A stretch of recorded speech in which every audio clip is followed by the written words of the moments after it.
Hello, one and all. Welcome back to my cozy corner of the internet. How are you doing? I hope you're doing great. I'm doing amazing. Perfect. All right. So, few orders of business. 1, I got contacts. That's why I'm not wearing my glasses. 2, I'm a little sick. So if I sound sick, that's why. And 3, just to preface, I know it's fully like the last week of January and I'm just making this video now, but I don't want to hear about it. I'm obviously late to the game, but I wanted to make a anticipated reads of 2024 video. The ones I've seen are 24 books for 2024. I have 12, so I'm just going to show you guys my 12 most anticipated reads for 2024 that I own. Okay, because my thing is I'm not trying not to buy books until like later into the year because I have so many books that I want to get through now. I'm literally sitting in piles of books. There's a pile of books here, here, and there. A lot of these books are ones that I've heard a lot about, that have been on my TBR for a while. They just look good. I like their covers, etc. So yeah, let's get into it. I'm going to start us off with Carrie Soto is Back by Taylor Jenkins Reid. If you know me, you know I love Daisy Jones and the Six and Malibu Rising. Now, Carrie Soto is a character that was in Malibu Rising, which I think is really cool. I'm just a big fan of Taylor Jenkins Reid. I really need to read Seven Husbands of Evelyn Hugo. I don't have that book, but I got this book for Christmas, and I'm so excited. I'm such a massive fan of Daisy Jones and the Six. It's so good. I loved Malibu Rising, and I'm so excited for this book. I love this cover. I think it's so pretty. So this would be my third Jenkins Reid book, which I'm excited about. It's about Carrie Soto, who is a retired tennis player, who was considered the best player in the world, like the best player the world had ever seen. She shattered every record and claimed 20 Grand Slam titles. But after 6 years in retirement, she hears that there's another person, Nikki Chan, who just takes her title as the best player in the world. And she's like, no. So she comes out of retirement and like wants to defeat her. I think that's like the basics of it. I'm sure there's more to it than that, but that's. Next is Divine Rivals by Rebecca Ross. If you exist on Book Talk in any sort of way, you would have heard the hype that surrounds this book. This book got so much attention on TikTok. Arguably a little less, if not as much as Fourth Wing. I want to say probably a little less, but I've heard so many good things about this book. So this is basically about like this, it's like fantasy. So there's gods and they're like starting a war, and Iris is the main character and she works at a newspaper and they're like reporting about the war, and she writes letters and sends them, but somehow her rival gets them, and then he starts writing her back and they become friends like in the letters, but then outside the letters they're like enemies. So, and they have to like get together. I don't really know. I don't really understand it, but enemies to lovers, of course I'm gonna like it. So again, so good. Next is a book that I heard about through Katie's Reading, whom I adore. I love all of her recommendations, and that's The Ex-Hex by Erin Sterling. It's a spooky season romance, like, yes. So obviously I'm reading that like in October, all right? Like I'm gonna wait to read this one because it's like spooky vibes, right? But this is about this girl Vivian who like broke up with her boyfriend and then later on cursed him. She's like, it's not gonna be a big deal because like curses don't like really work like how I did my curse. But then she finds out that it actually did work, and somehow her ex-boyfriend like comes back to her, and together they have to save the town that they're in. I don't really know. I think I butchered that, but you guys you're picking up what I'm putting down, I think. Anyway, I've heard good things about this. There's a second one out soon or right now. And also, I love me some good big words. Thank you. And it's like quite short. It's like 310 pages, which is quite nice because it's not like a massive like romance book. Anyway, switching that up, we have A Little Life by Hana Yadagara. I've read to page 9 in this book, but I just haven't gotten around to it. It's quite...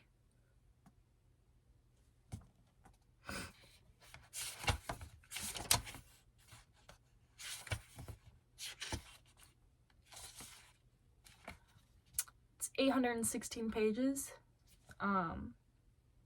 which is kind of insane. And I've heard it's really sad. So, but basically it's about these 4 college classmates who are all like broke and adrift, and they don't know like what they're doing. And they move to New York to get fame and fortune. And then while their relationships, which are tinged by addiction, success, and pride, deepen over the decades, the men are held together by their devotion to the brilliant Jude, a man scarred by unspeakable childhood trauma. So they're all like friends, and like the glue is this guy Jude, and I think it follows Jude. I've heard a lot of interesting things. I don't know a whole lot about it. I've heard it's really sad, so I'm kind of not sure. Also, why is it so long? Why is it so long? Why is it this long? Anyway, along that kind of vibe, we have In My Dreams I Hold a Knife by Ashley Winstead. I've heard a lot of good things about this book, and my friend recommended this to me actually, and it's kind of murder mystery-esque. Well, it is murder mystery-esque because it's about this group of friends who go to their high school reunion. So the friends are reunited, and they aren't willing to let the murder of Heather Shelby like go, so they're like, okay, we have to figure out who killed her. So they're basically trying to solve the murder that happened 10 years ago to one of their friends, Heather Shelby, which I think sounds cool. I started it and then got bored, but I think it's because I was in like 3 pages in, like, okay, I need to give it some time to do its thing. And then this is a recommendation from Haley Pham, who, again, I love her. She's so cool. And that's The Storied Life of A.J. Fickery by Gabrielle Zevin, who wrote Tomorrow and Tomorrow and Tomorrow, which I loved. Haley Pham really liked this. She gave it 5 stars in one of her videos. I don't remember what it's about. But I'm looking forward to this because I've been wanting to read Gabrielle Zevin's Backlogs, like pre-Tomorrow and Tomorrow and Tomorrow, and this seems like a good place to start. It's about this guy, AJ Fickery, who runs this bookstore, and then his prized possession, which is a collection of Edgar Allan Poe poems, it got stolen, but then a mysterious package appears at the bookshop, and it's like he has the chance to like save it, the poems, I mean. No, the angle changed. But next we have a book that's been on my TBR since October of last year. Or no, since before October of last year, since like October of 2 years ago. Secret History by Donna Tartt. Now, I started this book in the summer. I'm on page 67. I got real bored real quick. This book is boring. But I'm determined to read it because Heather liked this book, so I will like this book. No, I want to like this book. I want to be a dark academia girly. I'm trying my best. It's not really working, but I want to get this book read. But it's so long. It's like 500 pages for no reason. It's fine. If you don't know, this is about this group of eclectic misfits at this prestigious New England college in Vermont. And it's about this guy, what's his name? Henry? I don't know what the main guy's name is, but he's from like a poor family, and he got into the college on scholarship, but no one else knows that he's on scholarship. So he becomes friends with all these like these people who are learning Greek with this professor. There's like one girl and 4 guys, and so it's a group of 6 people, including him. And then Bunny, who's like one of the guys, dies. And it's kind of like about how that happened, I think. But I don't know. Hopefully I can get through this. Then I have The Ballad of Songbirds and Snakes by Susanna Collins. This is the like prequel to The Hunger Games about President Snow. I watched the movie already, so I know what happens, but I heard the book is really good. And I tried to read the book when it first came out. I never really got into it, but that's just because I didn't really care about Jon Snow. And also I was like in 8th grade, which I read the whole series in like 6th grade, right? But I feel like I'm gonna get more out of it now that I'm older. But it's about Coriolanus and how he has to mentor Lucy Gray Baird, who's a District 12 girly, and then about like what happens in the games and then what happens afterwards. I can't really tell you too much or else it'll spoil, but yeah. I'm just excited about this. 6 of Crows by Lee Bardugo. I've been wanting to read this book for so long. This is the entire reason why I read the Shadow and Bone trilogy. I loved them in the show. I only watched the show for the crows. What the fuck? Why is my hair like this? It was so good. I love the crows. They're so cutesy. I love them. They're like found family. But this one is about this group of 6 criminals basically, and I think, yeah, they are offered a chance at a deadly heist that could make them rich beyond their wildest dreams, but they can't pull it off alone. A convict with a thirst for revenge, a sharpshooter who can't walk away from a wager, a runaway with a privileged past, a spy known as the Wraith, a heart render using her magic to survive the slums, a thief with a gift for unlikely escapes. Aw, they're all like friends, and it's a found family, and they're cute. I'm excited. I'm really excited. I want to read this book so bad. I'm so excited. I've already started it. I'm right here. Wow. As you can see, I've started a lot of these books, but I haven't finished any of them. I don't want to talk about it. Next we have Carval by Stephanie Garber. This is a recommendation per literally everybody on Book Talk. I read this book a while ago, actually. I think I was honestly in like 6th or 7th grade. But I really didn't like it. I thought it was confusing, but it could have just been because I was quite young. I need to take this sticker off. It's bothering me. That's still on there. The buy one get one 50% off. I got this at a book sale, a library book sale, so it wasn't even that expensive, which is cool. I'm on page 39. It's good so far. I like it a lot. I read it at first. I didn't like it. Hopefully I'll like it more. But it's about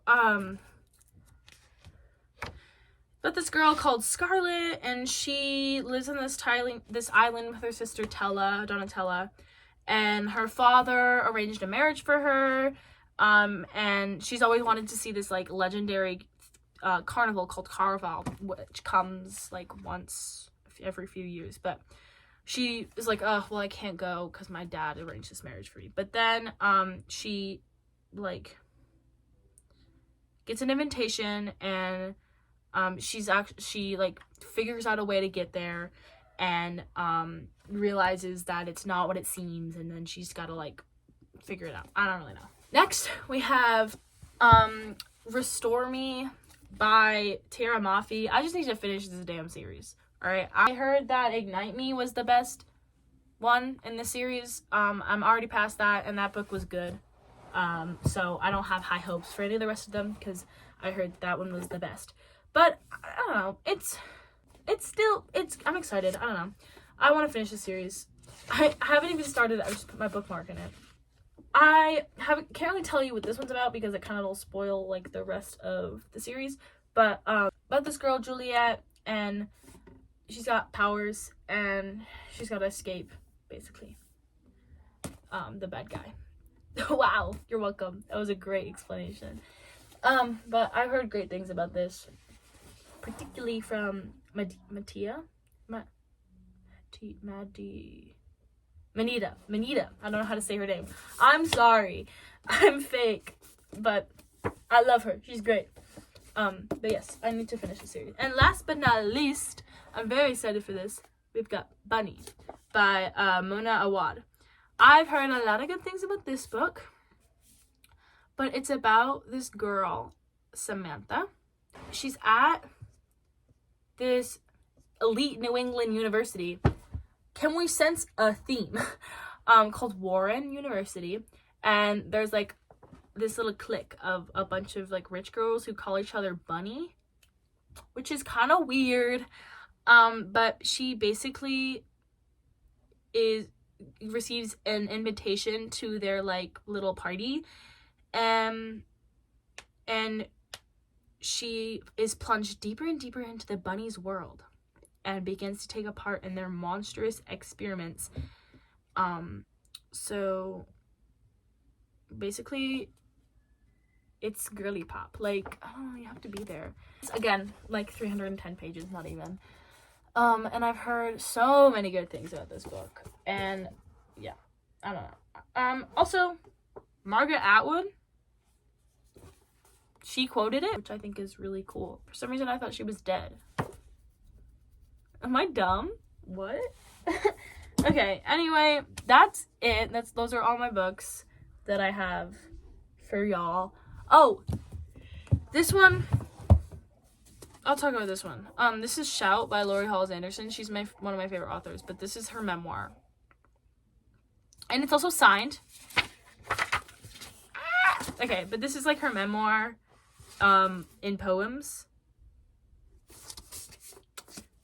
That's I'm not gonna include that in like the 12, but like that's just like a book that I'm always looking forward to reading because she's my favorite author. But I'm losing light, and this video is quite short, so I'm sorry about that. But yes, thank you all for watching. I hope you have a lovely day wherever you are. Bye.